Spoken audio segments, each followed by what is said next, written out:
Thanks everybody for joining us today to talk more about Python and Rivery, combining the power and ease of use in a single data stack solution. A little about myself, I'm Ophir Prusak from the product marketing team here at Rivery. Really excited to show you our cool new Python integration. And I also have with me JJ, a solutions engineer. Do you want to say hi, JJ? Hey everybody, I'm JJ. I'm a solutions engineer here. I work with clients and prospects on the technical implementations of their data stack. Excited to showcase this to you.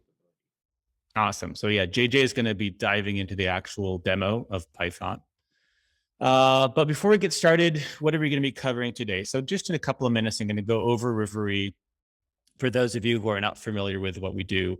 And then we'll get into also why it was important for us to add Python to our capabilities. And then I'll shortly go over just whenever you have a workflow, first of all, how do you get the data in the first place? So how do we do data ingestion and transformation in workflows? That'll be just a very, very quick high-level overview.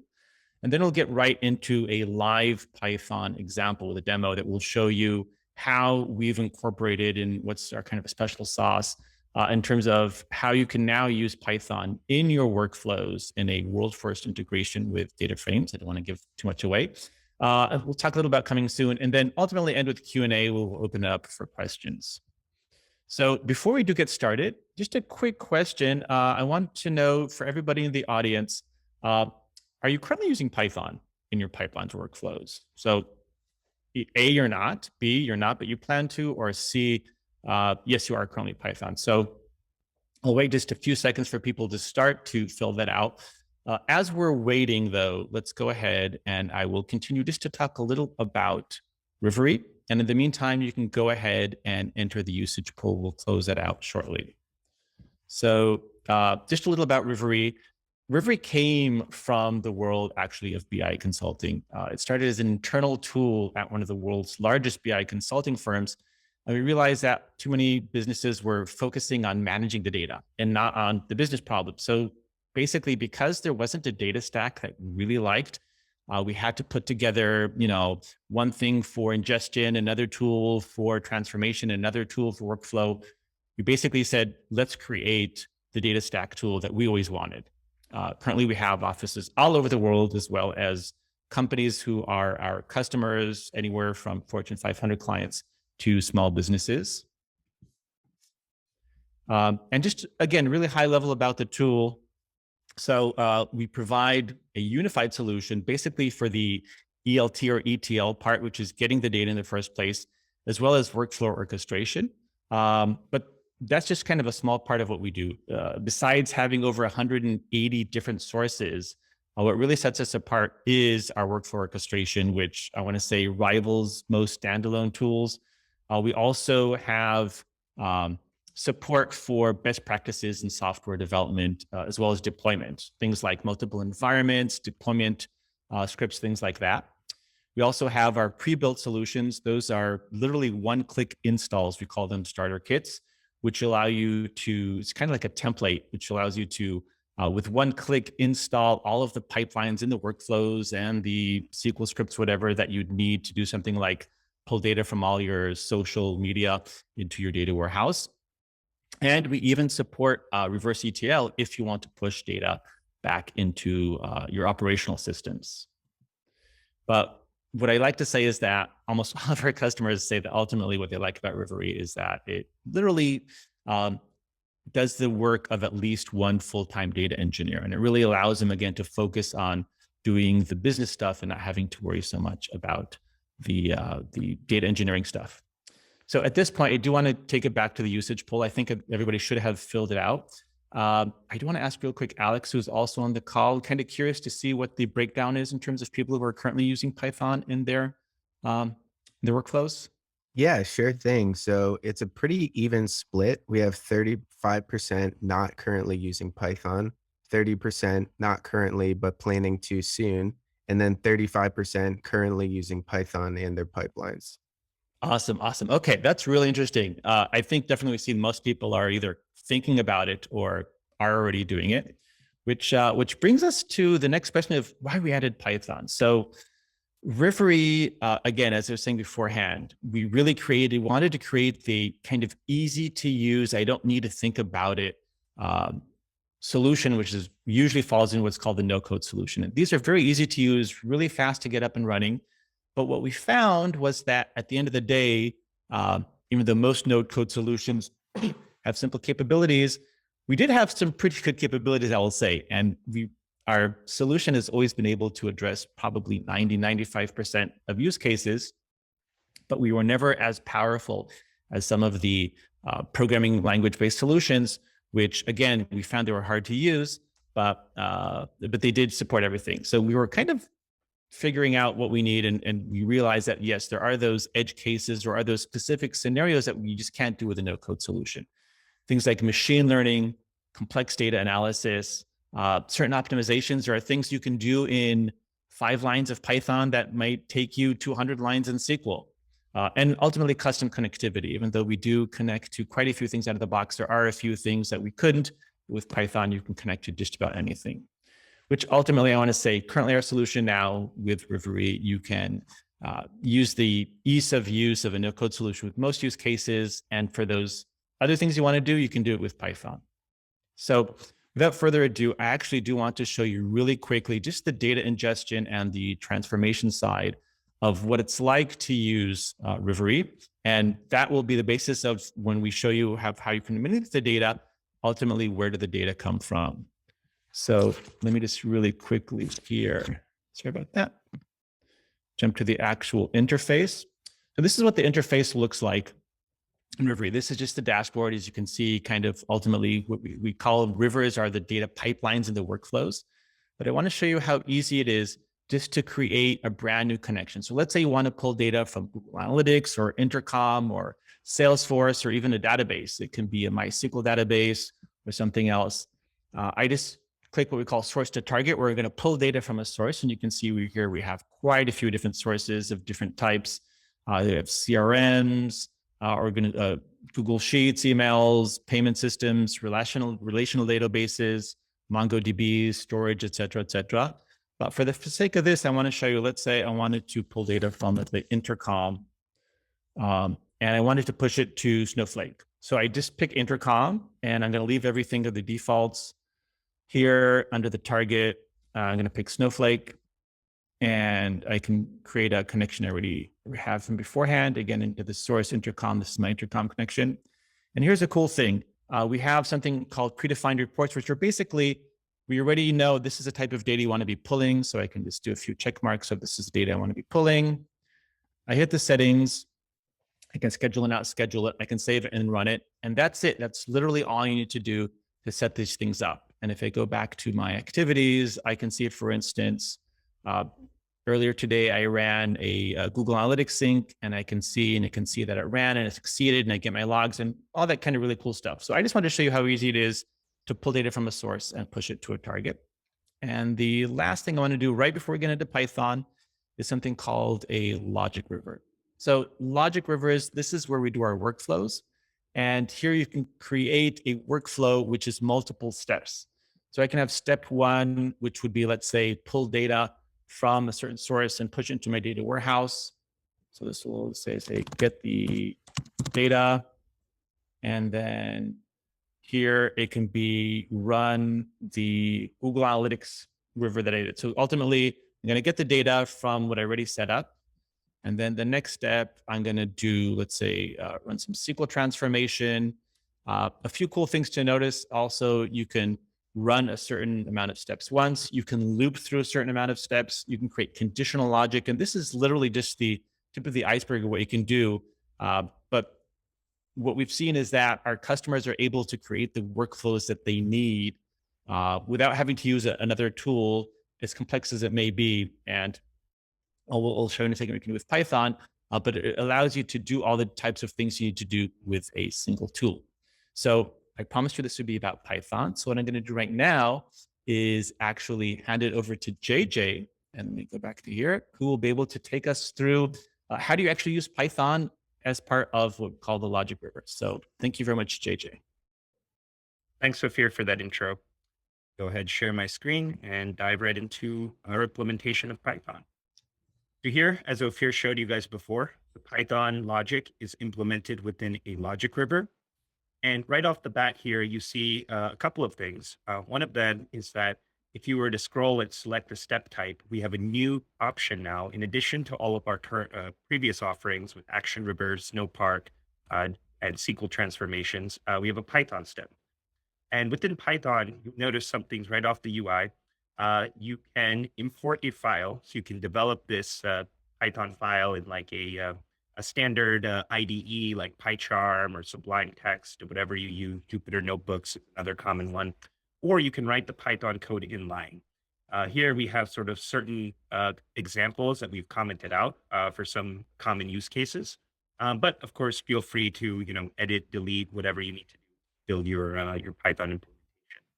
Another cool thing is that we spin up the infrastructure on the back end so that you don't have to do quote unquote the homework to set up the Python implementation in your logic workflows. No need to spin up EC2 clusters, no need to configure a virtual environment.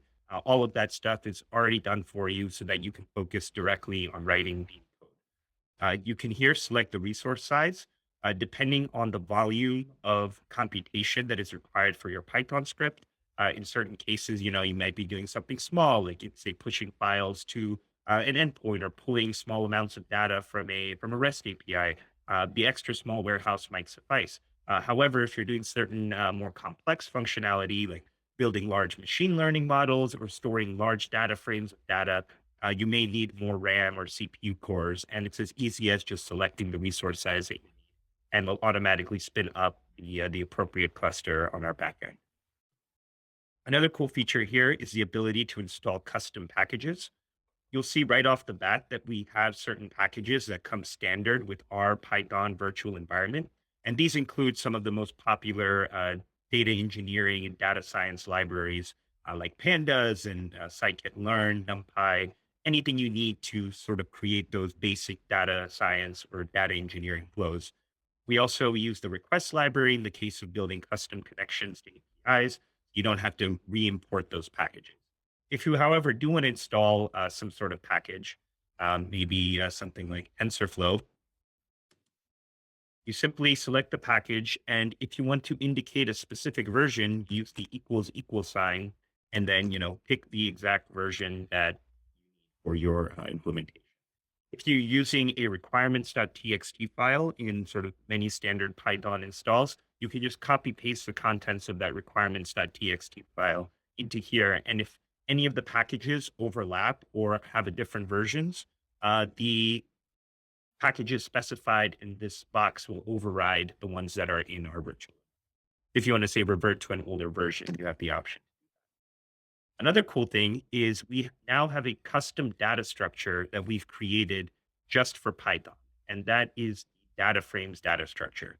And this data structure actually inherits from the pandas data frames object, in that you can use a lot of the same functions that you do in pandas on this data frame. And if anyone who's come from the world of data science, pandas is the sort of de facto standard in developing a lot of data-based flows due to the advantages that data frames offer in slicing, dicing, and cleaning the data.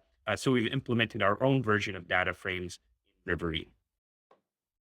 So for this demo, what I'm going to show is just a basic input output from getting data from a data warehouse. In this case, we're going to use Snowflake, and pushing it into a Python script, doing a small change on that data frame, and then saving it and pushing it back to the Snowflake instance. So the first step is to write our query. Go up here and I'm going to select.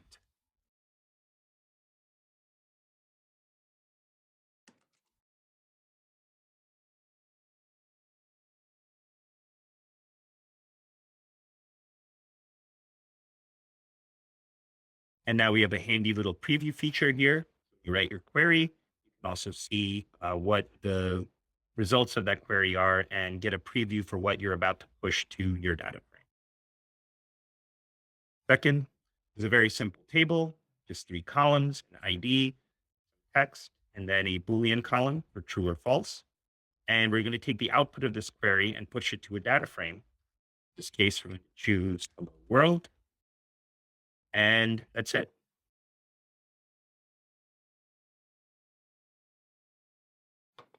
Now, after this step is executed, this data will be moved into our data frame.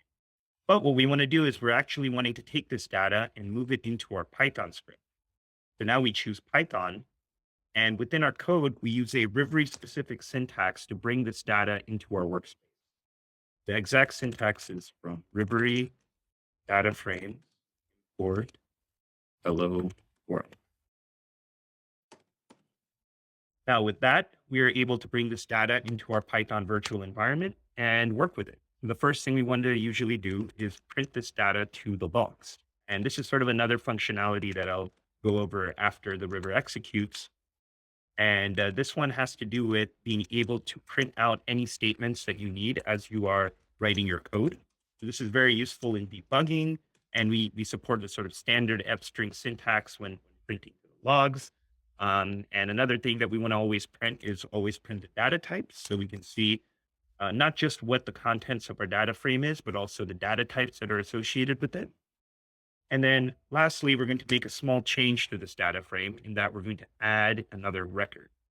And this is, again, inheriting from the sort of standard syntax that is used with data frames. So as you guys know, the data frames are an extension of the pandas object. So we can use any panda specific functions that are native to data frames with Rivery data frames as well. In this case, we're going to add another record, and we're going to create ID 6, hello world, all caps, exclamation, and the Boolean value true. After that, the changes have been made to the data frame. We need to now save this data frame to our console. The way we do that is another Rivery specific syntax where we use hello world.save. And the save method is now an extension of the pandas data frame object to now contain a method to save this data frame to the Rivery console. Cool. So now we've made a change in our Python script to the data frame that we used. And now we need to take this change data frame and push it back to Snowflake. Do we do that? We have a simple SQL DB transformation step, our data warehouse, our connection. And now for the source, instead of SQL query, we're going to select data frame. Use hello world.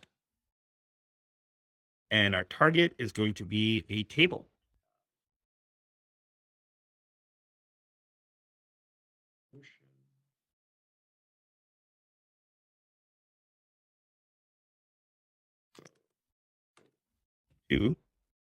And we're going to overwrite.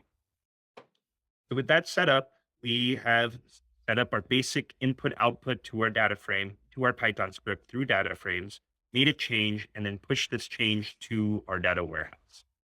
I've already pre-executed this river here, so you guys can see when river executes, the steps turn green. And we're now going to take a look at what our final data frame looks like.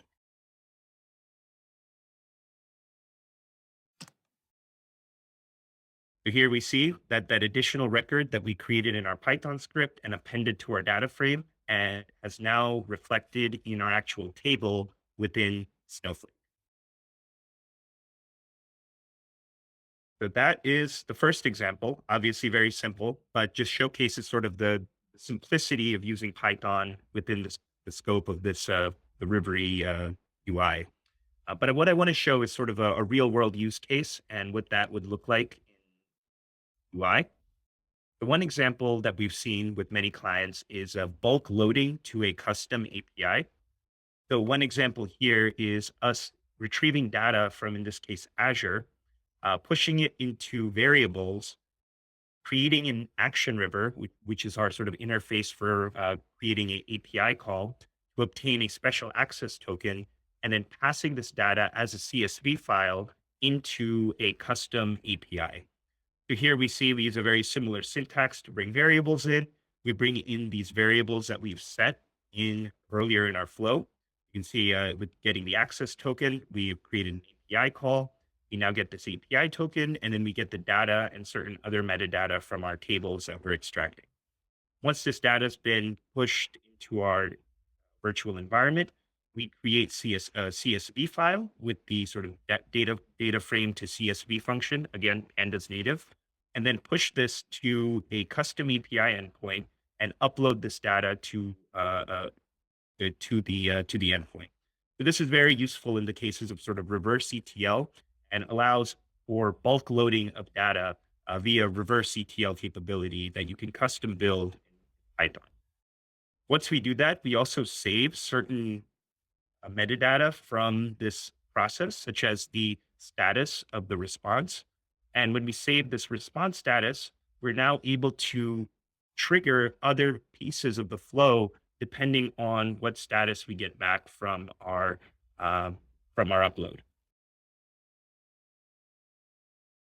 Later on, you can see with certain steps, we actually have a variable called status that is defined and updated from within the Python script that now allows us to execute other containers or other processes in our workflow, depending on if there's an error or if there's a success, because we wouldn't want to sort of proceed with our data process if, the first step with uploading the data fails, sort of a waste of time, waste of resources. So we're able to set up these conditions to ensure that the data process is working smoothly. If not, as Ophir showed, there's ways to edit this to have this run in a loop until, say, a certain status is achieved. And then once that status variable changes to the value that we need, we then proceed uh, in the workflow. The last thing I want to show is sort of a very complex case that has to do with machine learning. But something like machine learning that starts out very complex and usually takes sort of many steps within sort of a data engineer's workday to set up properly, from setting up the resources to setting up the testing training, you can do within a much, much shorter time period. So this example is a customer churn machine learning model. And this is completely end to end. It ingests data from our, I believe it's Google Sheets, pushes it to our data warehouse. And just to give you a quick idea of what this data looks like, it's basically takes into account many different columns that indicate status of certain customers. And this is from a telecommunications company. And they want to see, which customers are in danger of sort of unsubscribing to their service. So we have a customer ID. We have certain features that basically indicate the status of this customer. And we also have a final value called churn that tells us whether or not this customer has unsubscribed from the service within a year. So this is our sort of training bank of data that we then split into sort of a testing and a training set, because in the end, we want to figure out a set of new customers that using a little bit. We want to eventually predict on a set of customers that the model hasn't seen before, and then have an idea if they will churn according to the model. I'll show you what a new set of customers looks like.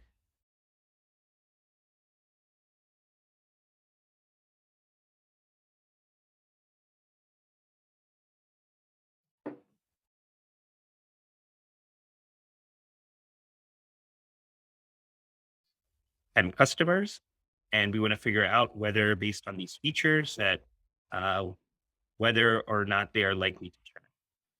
So once we've constructed our data frames, we have our testing data, we have our data that we want to predict on.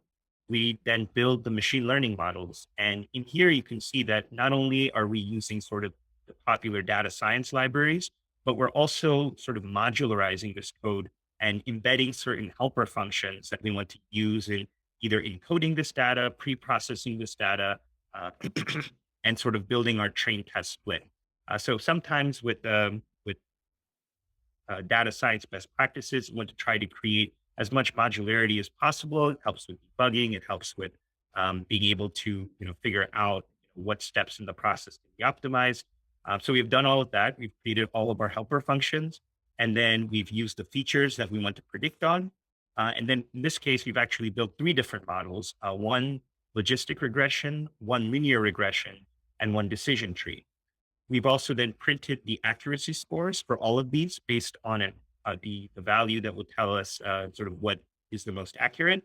And then we're using the model that's the most accurate to actually predict on our sort of production data to tell us whether those 10 customers that I showed you earlier are likely to churn based on what similar customers historically have done. Once we have this output data frame, we then push it back to Snowflake. And basically, this takes the customer ID from the 10 customers I showed you before and assigns a label to them based on what the best model has predicted. A key aspect of being able to work with sort of Python is the logging functionality. So I want to quickly delve into that and show you sort of what we've built into the logs in terms of being able to debug these rivers. First, any print statements that are written in your Python code will reflect activity once you download the logs. And there'll be two logs that'll be downloaded. One for all of the Python executions in your code, and a separate log that will be associated with the entire river itself. So here we're downloading the first step, which is the log file for Python, and then the CSV file that holds the logs for the entire river process in general. So using these tools, you're able to go in and debug your code. In this case, we're actually printing the results of the data frame at various different stages in the process. What we get from our training data, test data, our training data, then what we get from the data that we need to predict on, the 10 customer IDs, and then in the end, the prediction for our sort of final data frame. We've also printed the scores for each of the models that we've built. And here we just write a statement that tells us the model that we're going to go with based on the most accurate predictor based on the training and testing data. In this case, we've gone with a logistic regression, and then we're just printing out the data frame at various stages in our process. What does this table look like once it's been pushed to Snowflake? Pretty simple. Go to our Snowflake.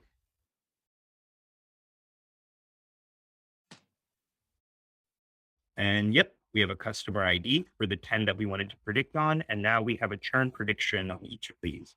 And what this will tell us from a business point of view is, okay, let's focus on these two customers, because based on the trends that we've seen in our other customers historically, they're most likely to churn within a year. So in this case, you can see how you can extract real business value using our Python implementation in your data work.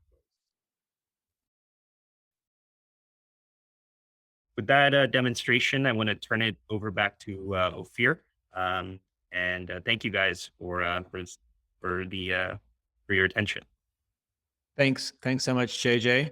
Let me go ahead and share my screen. So that was really, really interesting, JJ. I'm going to now switch to the Q&A session because we have some really good questions. I'm going to actually share my screen for some of that. So the first question from William is, when will the Python integration be available for you? So short answer is it's currently available. We just released it to GA.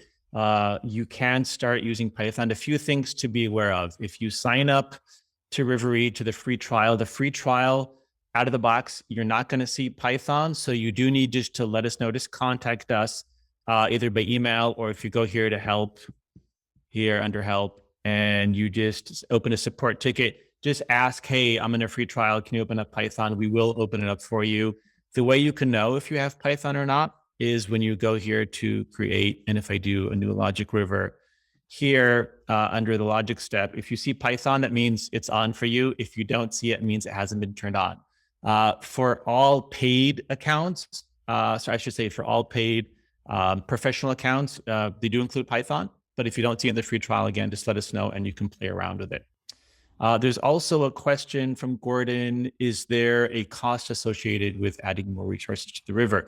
Excellent question. So when you execute your Python code, there is obviously a cost associated. If you go to docs.rivery.io and just do a search for Python, or do a search for pricing, besides the standard per execution cost that we have, there is a additional cost. Here you can go into the details. To be honest, it's not that much.